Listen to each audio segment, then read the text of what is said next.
minha irmã, mais uma vez começa o programa Voz da Igreja.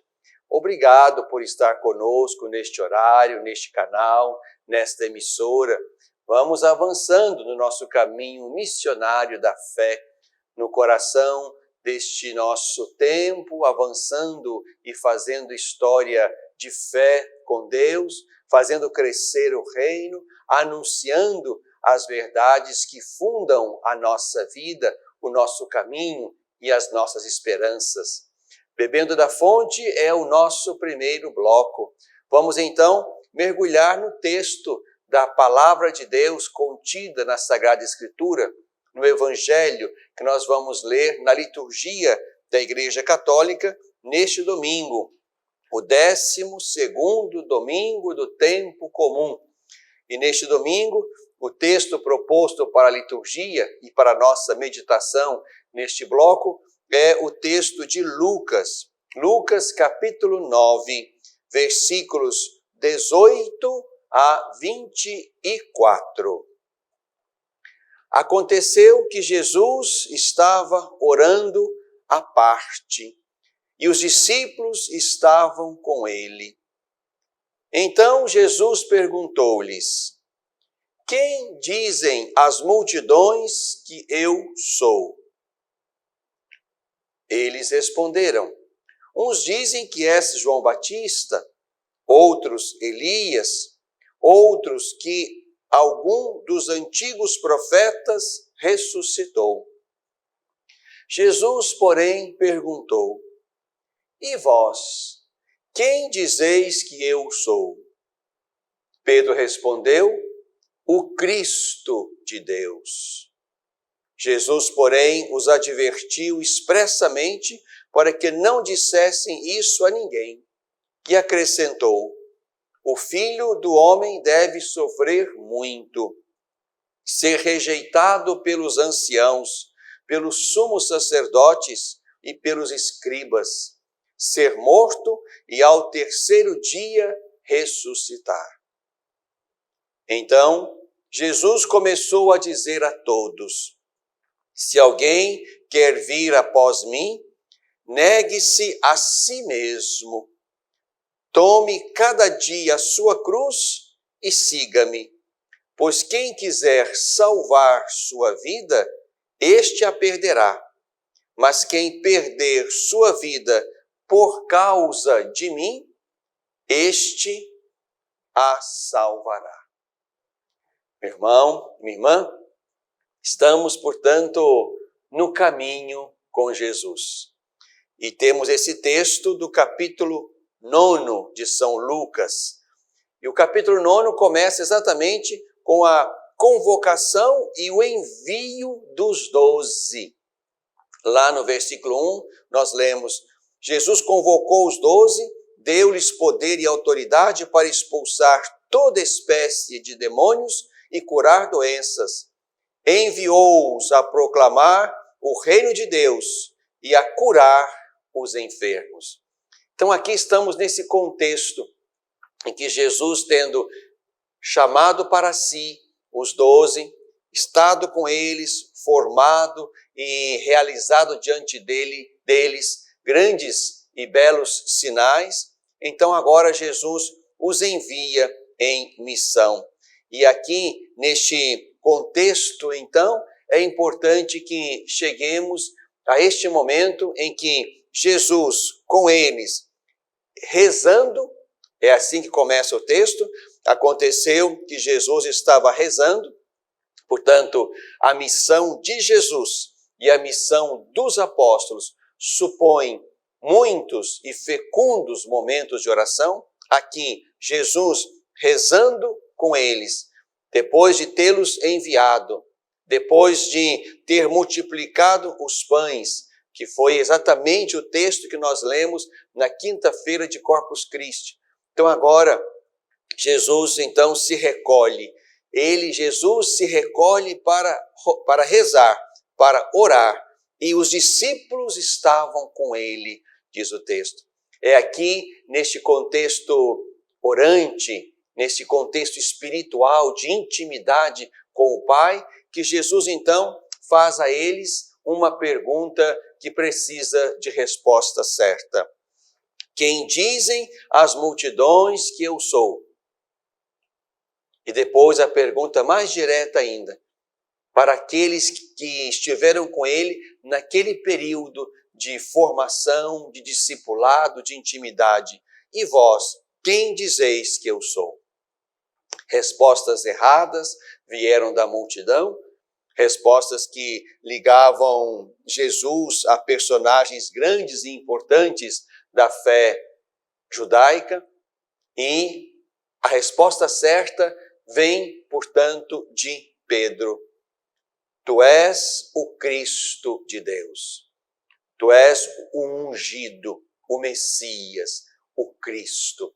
Esta é a resposta certa.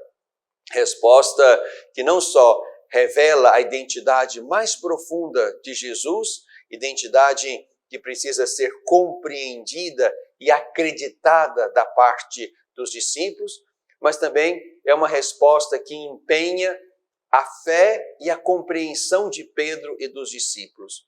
Ao mesmo tempo que revela Jesus, esta resposta também revela a capacidade de crer dos apóstolos, aqui ajuntados na voz e na resposta de Pedro. A resposta está certa, mas é preciso que cada um faça o seu caminho de discernimento e de compreensão. Jesus nos advertiu expressamente que não dissessem isso a ninguém. Esse itinerário de discernimento, ele é, digamos, pessoal. Cada um olhando para Jesus, tentando compreender Jesus, tentando penetrar o mistério de Jesus, precisa responder como Pedro: Tu és o Cristo de Deus. Mas é importante que essa compreensão de Pedro e nossa não apresente um Messias, um Cristo, um ungido, diferente daquele que Jesus quer ser. E o Messias, o Cristo que Jesus quer ser e de fato é aquele que se identifica com o Filho do Homem que sofre, com o servo sofredor. E aqui Jesus faz questão de trazer para si esse título que ele usa de maneira preferencial: Filho do Homem. O Filho do Homem deve sofrer, ser rejeitado, ser morto e ressuscitar. Este é o Messias que Jesus quer mostrar-se como aquele que, vindo da parte de Deus e com a unção de Deus, realiza a sua missão. Não se trata aqui de nenhum messianismo triunfante, glorioso, imponente, triunfal, mas se trata de um messianismo que vai pela via da entrega de si, da oferta de si, de um amor que ama até o fim. E aí Jesus quer exatamente convidar agora a multidão, porque essa primeira parte Jesus diz aos discípulos, adverte a eles, a quem Jesus perguntou: e vós, quem dizeis que eu sou?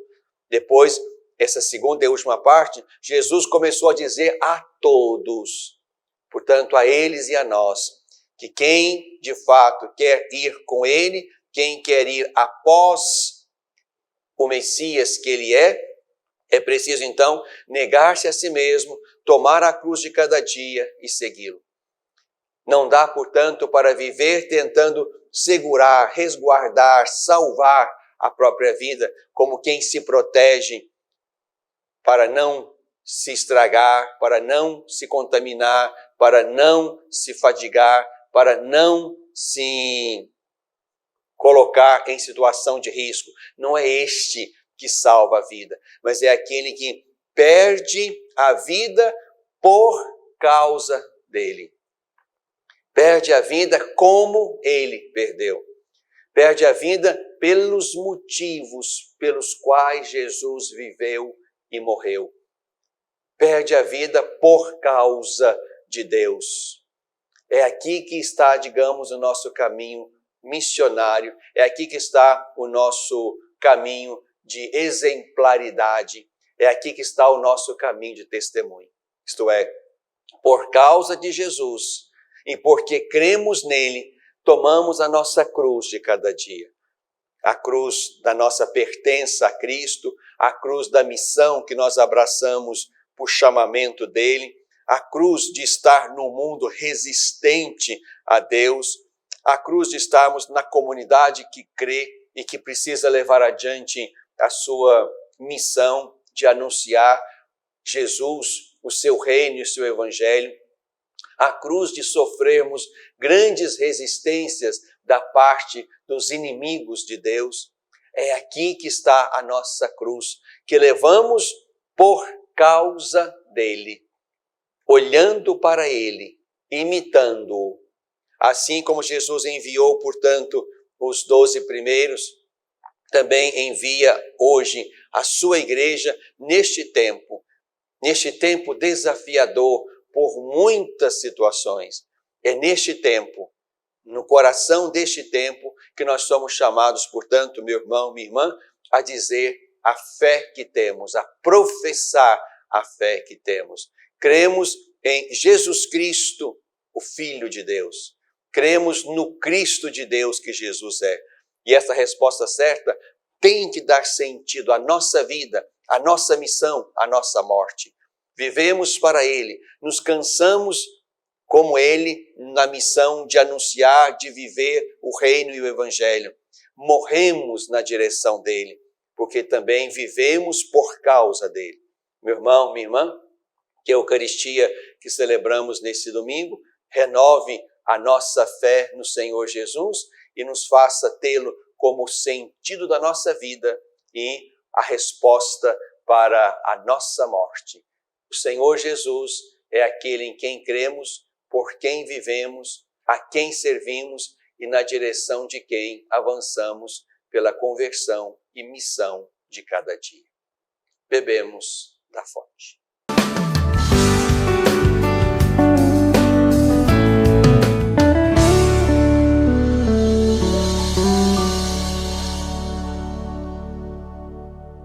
Às vezes, tudo que uma criança precisa para superar uma tempestade em sua vida familiar é encontrar um lar provisório. Uma família que a acolha por um tempo, enquanto sua própria família se reestrutura para recebê-la de novo. Essa é a proposta do Serviço Família Acolhedora. Transformar as dificuldades de hoje em possibilidades de futuro. Serviço Família Acolhedora. A tempestade passa, a vida continua. Participe e faça a diferença.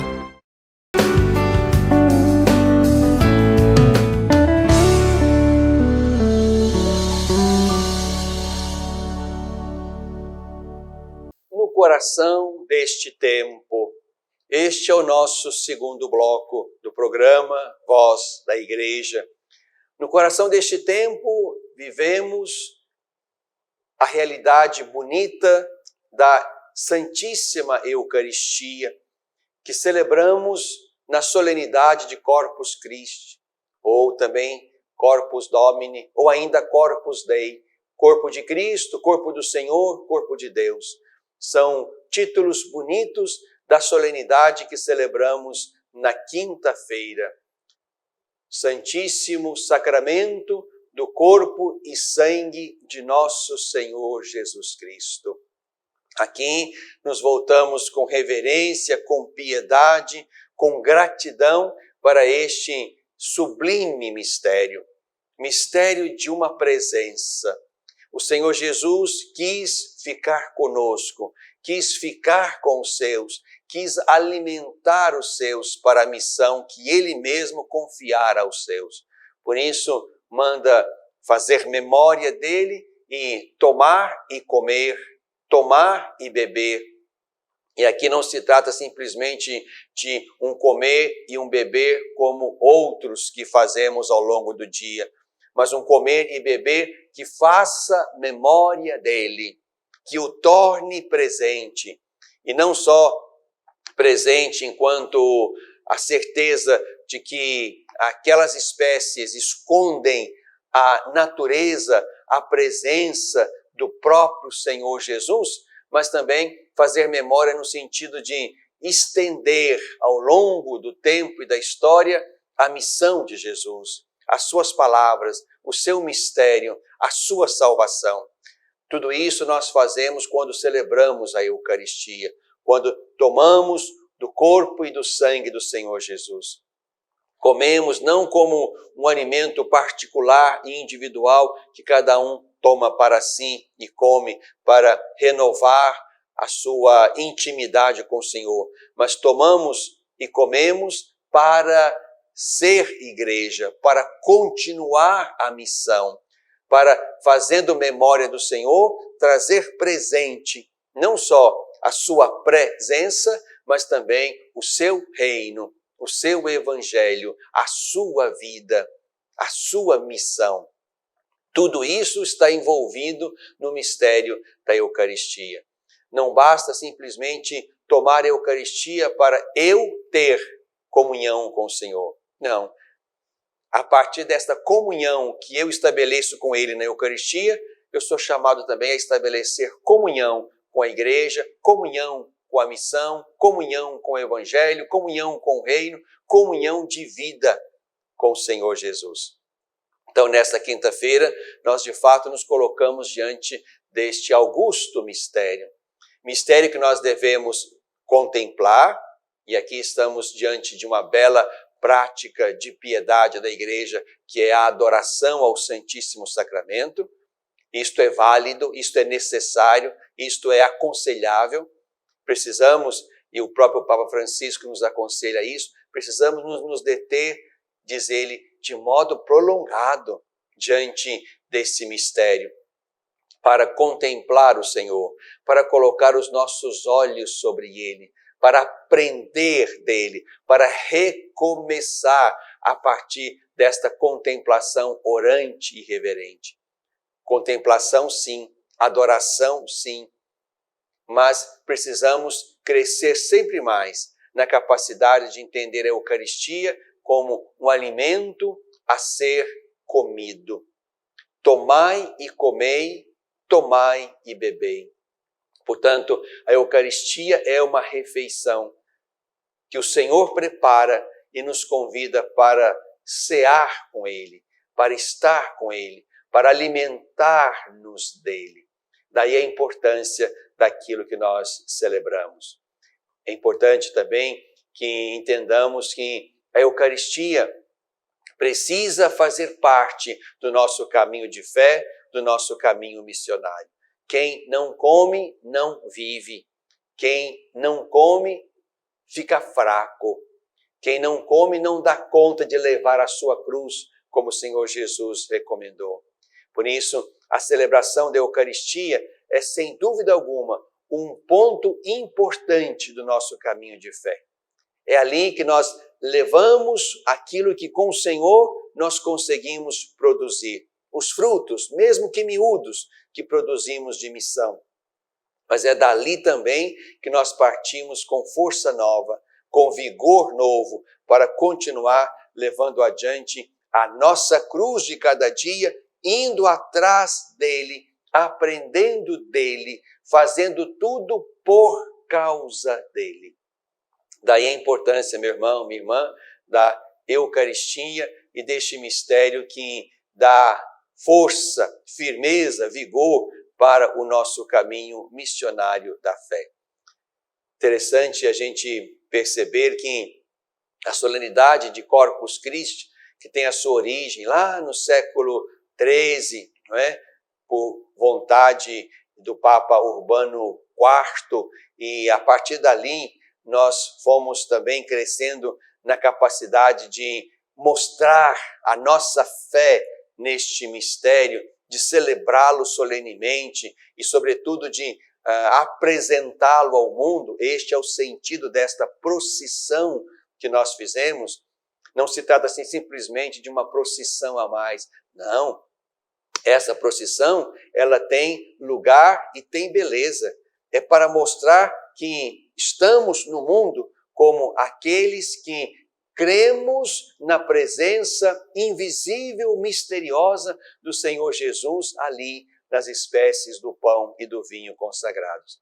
Essa procissão é para mostrar que nós vivemos da Eucaristia.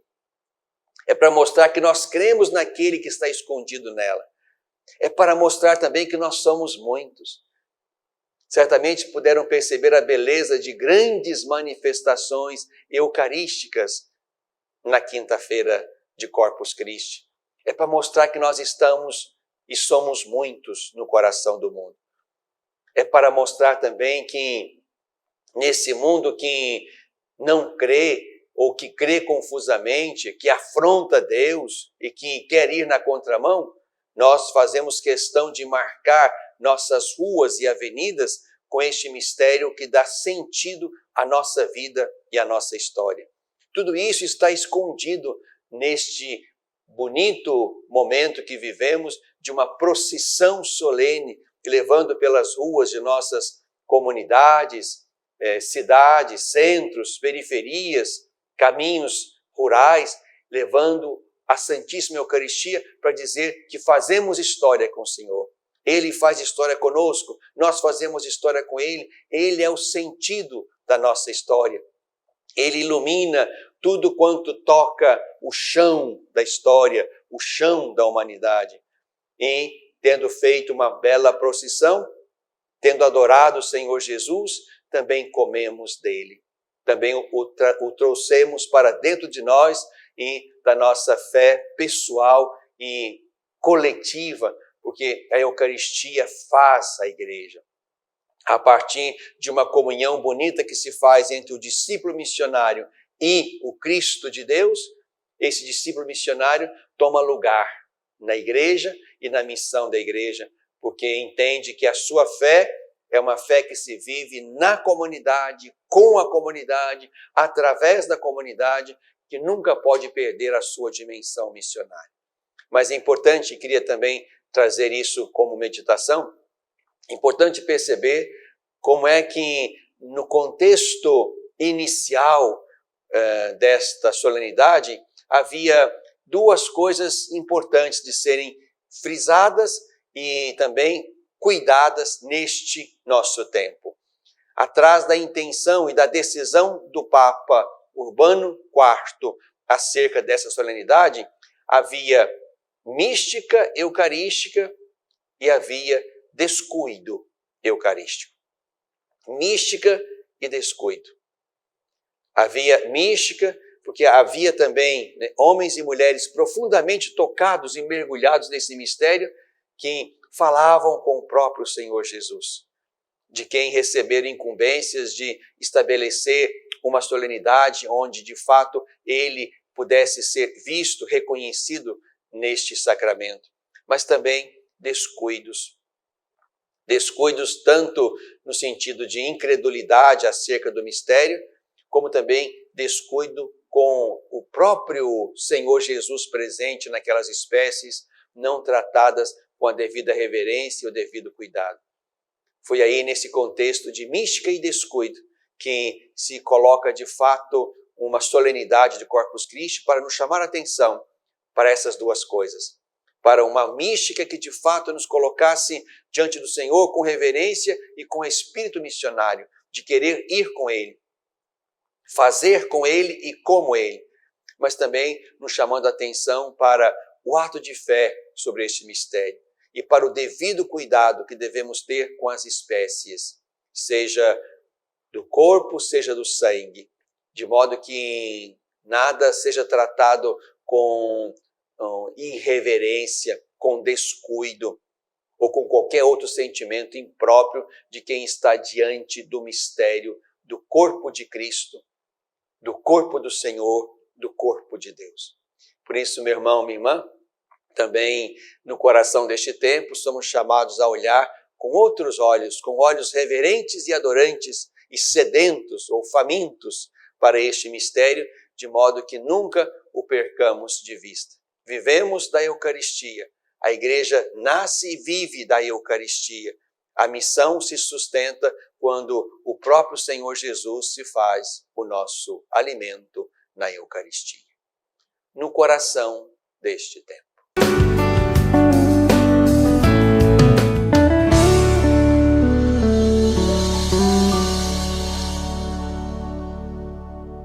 Olá, meu irmão, minha irmã, estou precisando da sua ajuda para que juntos possamos zelar pelas vidas dos idosos que estão lá no nosso lar dos idosos. Precisamos da sua ajuda para manter aquela casa. A sua pequena contribuição mensal, fazendo-se amigo do lar, vai nos ajudar a comprar medicamentos, comida, material de higiene, material de secretaria, pagar a folha de funcionários, também aquilo que diz respeito aos gastos mensais daquela casa. Você pode ser, portanto, um amigo do nosso lar dos idosos. Aqui no telefone que está na tela, você pode então ter mais informações de como nos ajudar nessa obra de cuidado da vida. Ajude-nos, é o nosso pedido. Obrigado pelo seu sim.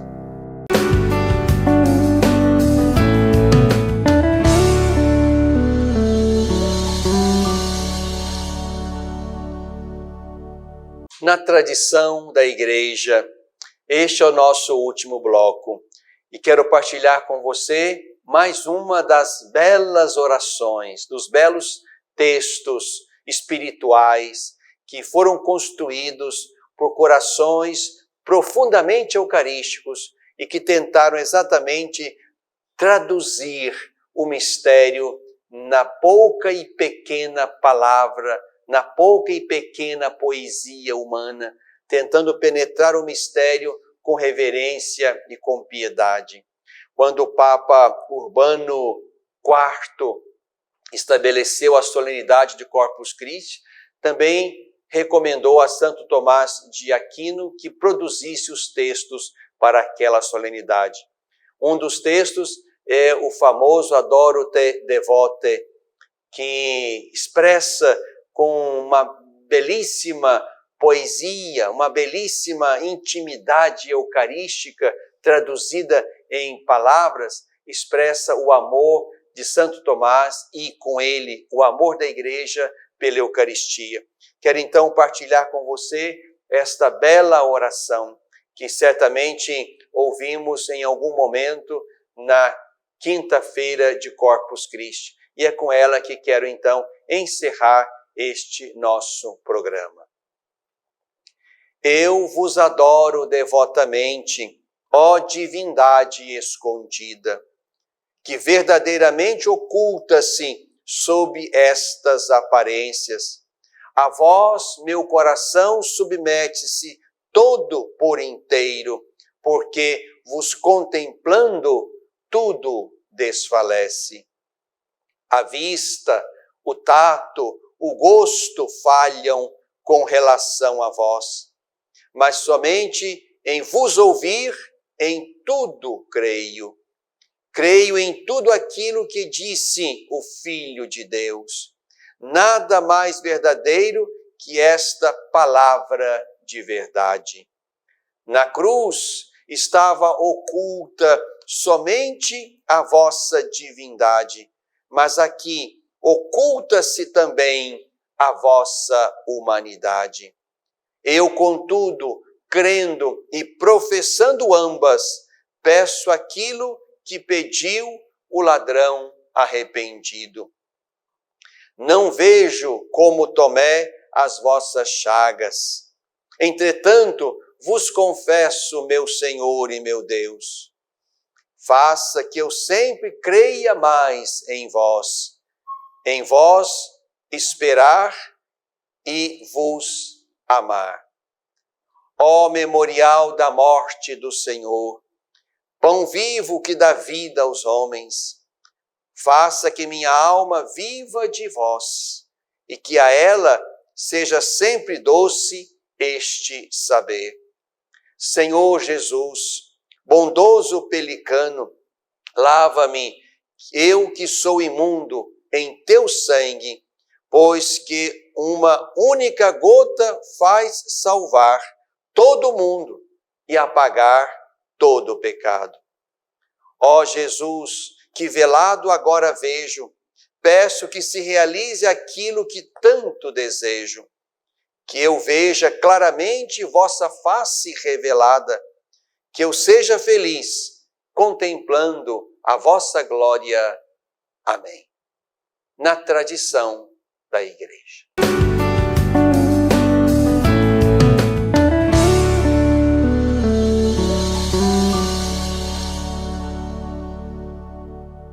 Olá, meu irmão, minha irmã, estou precisando da sua ajuda para que juntos possamos zelar pelas vidas dos idosos que estão lá no nosso lar dos idosos. Precisamos da sua ajuda para manter aquela casa. A sua pequena contribuição mensal, fazendo-se amigo do lar, vai nos ajudar a comprar medicamentos, comida, material de higiene, material de secretaria, pagar a folha de funcionários, também aquilo que diz respeito aos gastos mensais daquela casa. Você pode ser, portanto, um amigo do nosso lar dos idosos. Aqui no telefone que está na tela, você pode então ter mais informações de como nos ajudar nessa obra de cuidado da vida. Ajude-nos, é o nosso pedido. Obrigado pelo seu sim.